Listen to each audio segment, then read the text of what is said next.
Hey, what's up everybody? This is the video I was talking about, the YouTube video, how I edit my photos, and you guys all voted for landscape, so that's what we're gonna do. But first, cue the cinematic.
Alright, I hope you guys enjoyed that cinematic, and now to the real video, or what we're trying to do here is how I edit my landscape photos. So, I just want to put it out there right now that when I edit my photos, and I'm guilty of this personally, I used to use a lot of presets that I buy from photographers. Peter McKinnon is my favorite photographer, and I bought his presets, and that's why most of my photos look similar to his, in colors anyways. But when it comes to nowadays, I rather spend more of the time editing my photos. Sure, I can press a one-click tap on a preset and it will be like a 5-second and look good, the photo look amazing, but that's not like, you don't really explore what you can do with your potential without, you don't really, how do I say this, you don't see what you can do if you're always using presets, because you're just locking yourself in that confined box, and that makes any sense. So now, yes, it takes probably 20-30 minutes to edit a vid picture, but you know, you feel proud of it because your photo and your creativity flow was put into it, your effort was put into it, not someone else's presets. I'm not saying presets are bad. Yes, the presets are good. Sometimes they just look amazing. There's nothing you can do compared to what that preset looks on that photo, but I don't know, it's a good thing to sometimes, you know, do it yourself, see what you can do. So let's get to the computer. I shoot my photos raw. So what that means is that usually when you get a camera, it comes out from the box set on JPEG, I'm pretty sure. So when you take a photo, you snap photos, the camera itself does internal compression to save space and whatnot. So usually your photos will come out to be around probably 2 or 3 megabytes, but with RAW, it doesn't compress anything. Whatever data it gets from the sensor, it keeps all of it. So there's one massive advantage of that is that when you ever use a log format to record your videos, which I'm using right now, it doesn't affect your photos because it's a raw photo, and raw photos are completely untouched by picture styles. And also, the photo retains a lot of information. So say you bring the highlights down from a blown out sky, you'll get to see the clouds. And when, in contrast to a JPEG photo, if you brought the highlights down, nothing will be there because there's no information there anymore, because the camera's already compressed all that information away. So that's the reason why I shoot RAW. The only big downside of RAW is that shooting high-speed photos, you're gonna require a really fast card, or else it's gonna be buffering a lot, and the file size is massive. It's like 25 megabytes compared to 2 megabytes from what you can get from a JPEG photo. So without further ado, let's actually edit the photo. So this is a raw photo, as I said. So raw photos comes, Lightroom already does their like magic with the temperature and tint, so I don't really like to mess around with temperature and tint for a raw photo. The first thing I will do is click on the white balance selector and look for the widest point on the picture, and click it, and then I'll adjust the temperature and tint accordingly. But raw photos, I don't tend to do that. I just don't like it, and setting the white balance isn't a priority for me, in my personal opinion. So first thing I'll go to is exposure. This photo is very overexposed, slightly overexposed in this corner here, as you can tell badly. And, excuse me, in the left corner as well. And the sky is a bit blown out as well. So we'll bring the exposure down just a tad to retain some of that information. You see we're getting more information, seeing the tree better now, the sky seeing it better. I like to bump the contrast up a bit because it gives more of a dramatic vibe when you're editing these photos. All my photos have like a dramatic vibe to them anyways. Highlights, you crank down just a tad. See how when I crank the highlights down, the sky becomes more clear, you see the clouds better. Shadows, I lift the shadows up to get more details from in the dark areas. And then but you don't want to lift your shadows up and just leave it like that because the photo looks kind of flat and ugly. So to combat that, you would want to bring the blacks down, which gives it a nice balance between the shadows and the blacks. Whites, I don't really play around with that much, but for this photo, I'll probably bring that just a bit to see the clouds even better. Clarity, I like to boost up quite a lot because it gives a photo that dramatic vibe, as you can see. We're going for a way more dramatic vibe right about there. But the problem with clarity is that when you boost the clarity up, it drains some of the color away from the photo. So to combat that, I usually bump the vibrance up just a bit as well to, even out the image again. Most of my work, I ignore the saturation. I never work with saturation because it makes the photo look too cartoonic and unrealistic. So down here is the tone curve. This is where most of my editing happens. So tone curve is, for example, is just the range of luminosity or light that's in the photo. So down here is your shadows, here's your midtones, and then up here's your highlights. And you can see the graph there already in the background. It shows you like what's abundant mostly. And in this photo, there's a lot of shadows. You can see all this darkness and all that. So there'll be a lot of shadows here. Midtones is alright, and then there's just a bit of highlight in the clouds and sky. So what I like to do is I like to bump the shadows down to give it a dramatic vibe. So you just pull it down here. Yep, give that look. Go right there. Midtones, I like to lift it up just a bit so the trees are clearer, you can see it better. So you bring it up just a tad. And then now see the photo looks a bit weird. That's because the highlights are too high. No pun intended. And we like to bring that down just a bit to get the photo, about there. And you can play around with this all day long, this tone curve, and I would probably play all day long with this, but for the sake of the video, I'm just going to cut it short right about there. One more tip about tone curves that I've learned is that you never want to have too many points, as you can see here. Once you select a point, you create a point, that becomes like a pivot point almost in the curve. So whatever else you drag down, say if I drag this up and down, it only affects this section between this point and this point. You don't want to create too many points because the photo starts getting a bit, I don't know, over the top and blah blah blah.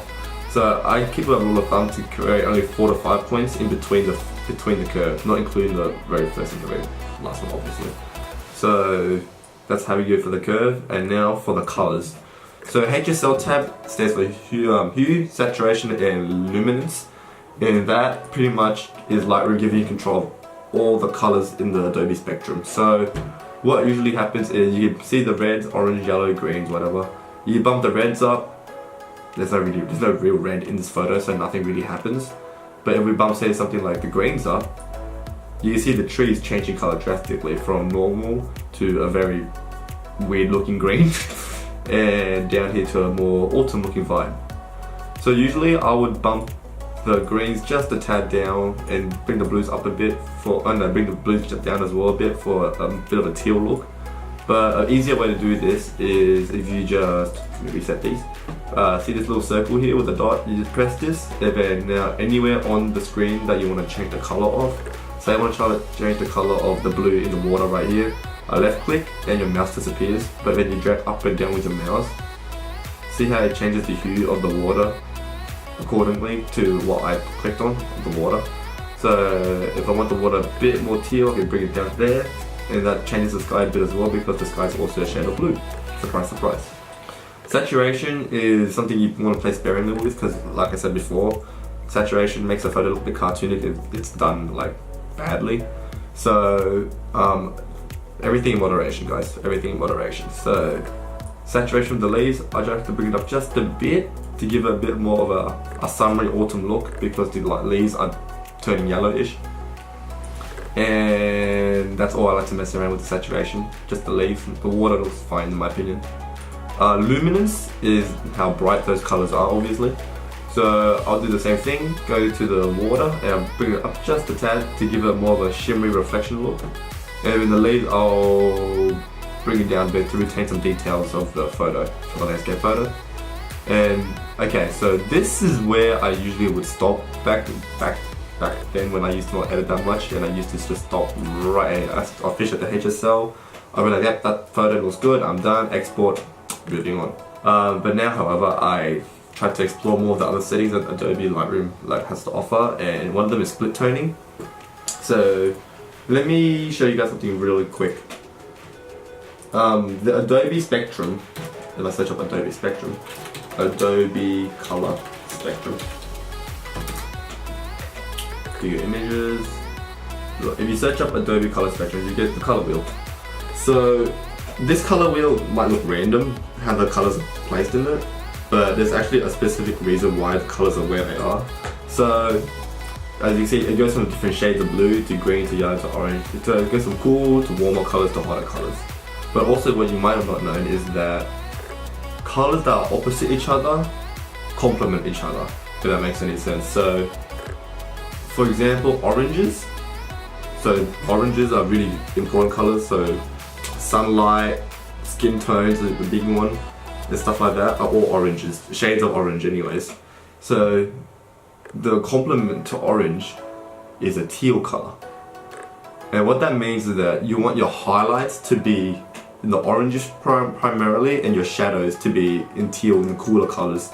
So you get really nice looks and nice vibe to the photo. That's why a lot of movies and a lot of other people do filmmaking, they have a teal and orange look to the overlay, and it's not a trend, it's actually like, it actually works. The teal in the shadows accentuates the oranges in the highlight tone, so it makes the person look more vibrant and stand out more, whilst the shadows still look good. So we're going to try and replicate that in our photo right here. And that's done in the split toning tab, which I never used to play with, but now I do. So you click on this gray, you can change the hue from here, the hue, and then bump the saturation up and down, and the photo goes crazy in the highlights. So, but the split toning tab is broken into two different sections, your highlights, your shadows. And I like to play with the highlights first, and like we just said, highlights we like to have an orange look because it accentuates the sunlight, in this case, sunlight. And I do the same thing for portraits as well, by the way. So I'll go to the orange here, around here. Yep, around here is good. And as you can see, the photo looks way too orange right now. So we go down to the S, which stands for saturation, and we pull it down a lot. Pull it down to probably just around here, around 45%. Yeah, 45%. And now we complement that with Adobe's color wheel, with a teal look. So go to a tealish color here, and now as you see, the photo is way too teal. But now we also bring the saturation down in that part of the photo, and the photo looks still too teal. That's because the shadows overly dominate in this photo, because there's a lot more shadows than highlights in this photo. So what I like to do is go to the balance in the middle and drag it upwards so the highlight becomes a more dominant vibe in this photo, if that makes sense. So I have to drag it all the way up, just about there, it's good in my opinion. And now you have an orangey vibe with an underlying teal look in your shadows. So just play around with a bit more until you're happy with it. So once you're happy with the split toning, we'll go down. Details, I like to just leave alone because raw photos just change it already for you. I like to put some presets for you in sharpening and whatnot. Lens correction, the only thing I do in lens correction usually is remove chromatic aberration. What chromatic aberration is some lenses, poorly designed lenses I guess, in the high contrast area. So for example, around up here, here's a good example. In the bright areas, contrast with the dark areas, usually there's like purple fringing around the dark areas. That's called chromatic aberration. But you can see there's a bit of it in my photo right here because of my lens. But usually good lenses have very minimal chromatic aberration, but while more the cheaper lens, like my old this is a big explanation. The lens I'm recording on right now, the Sigma 18-35, has very little chromatic aberration. Whilst something like this, the Canon, my kit lens I used to use, my Canon 18-135, sorry, has a ton of chromatic aberration, and it just doesn't it makes the photo look ugly as hell. So what Lightroom does is there's an option for it to remove chromatic aberration, and it reduces the amount of purple fringing on your photos dramatically. Vignette I do play with a lot, but that I'll do later on. You'll see why. So down here we do camera calibration, and this I used to never play with again either, but now I play with here and there. So this photo overall is a bit orange-ish, as you can see the bridge of orange tinge to it, so I like to bump the shadows down into the greens just a tad to give it a bit more of a natural vibe. The reds, there's no reds really. The green primaries I like to bring down just a bit. Just a bit down here. And then the saturation I like to just draw away a bit so the photo's a little too unrealistic. Like I said, saturation in moderation. That didn't mean to rhyme, but hey.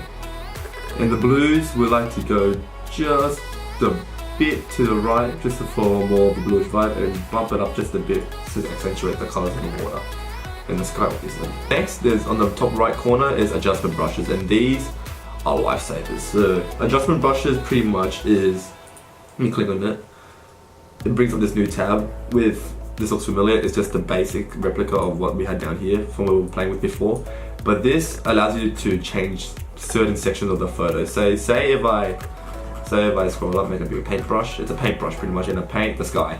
This is a really bad, poor job by the way, just like paint the sky, and I pull the exposure all the way down. The photo is destroyed now, but you can see that the photo is only affected where I actually painted it. So now we can use this tool to our advantage by first resetting that and deleting this point brush because we don't need this. And now we know that we can change the photos in certain areas. So for my personal opinion, I like to break all my photos down into 3 separate sections. Usually for portraits it's the foreground, so the subject, and then the background, and then the mid-tones in between. For landscape, I do the same thing. The skies get its own separate brush, or paintbrush. The mid-tones, I call it mid-tones, but it's just the trees at this point, and then the light gets its own separate. All 3 get their own separate layer of adjustments. So what I mean by that is, so I've got the adjustment brush selected. I'll usually paint the sky over, and usually I'll do a better job, a more closer job than this, but for the video's sake and time's sake, just do a rough quick job of this.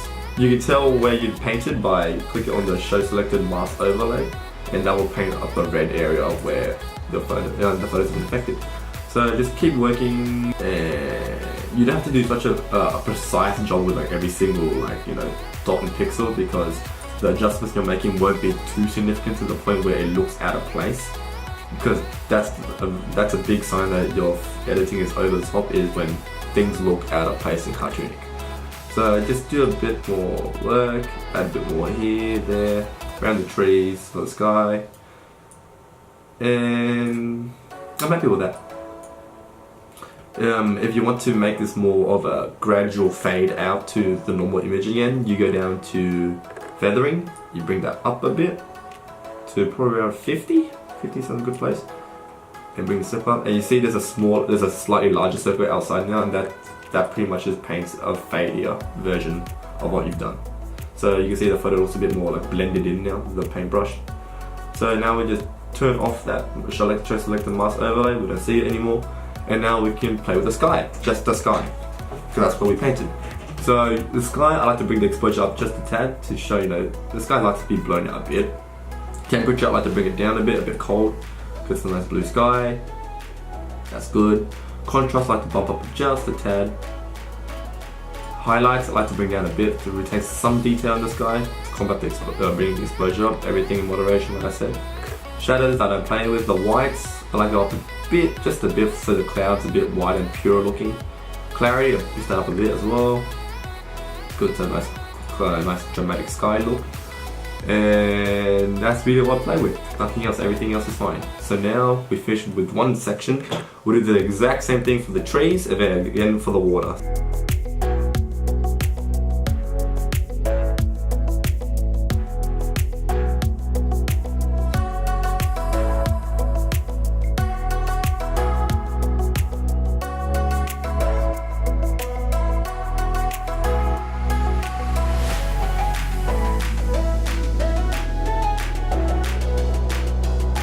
And I am happy with that photo. So this wasn't a perfect job. I just pressed done, and that's my photo I like. No more editing. or just a bit. But this is not a perfect job by any means because I rushed through it. Usually I spend like another half an hour tweaking everything, tweaking the colors. But for the video's sake, I am happy with what I have. So now I like to crop my photos in a 5:4 ratio because that's Instagram's maximum portrait size. Why I do this? Yes, you do lose information from the left and right of the photo, and you zoom in just a bit.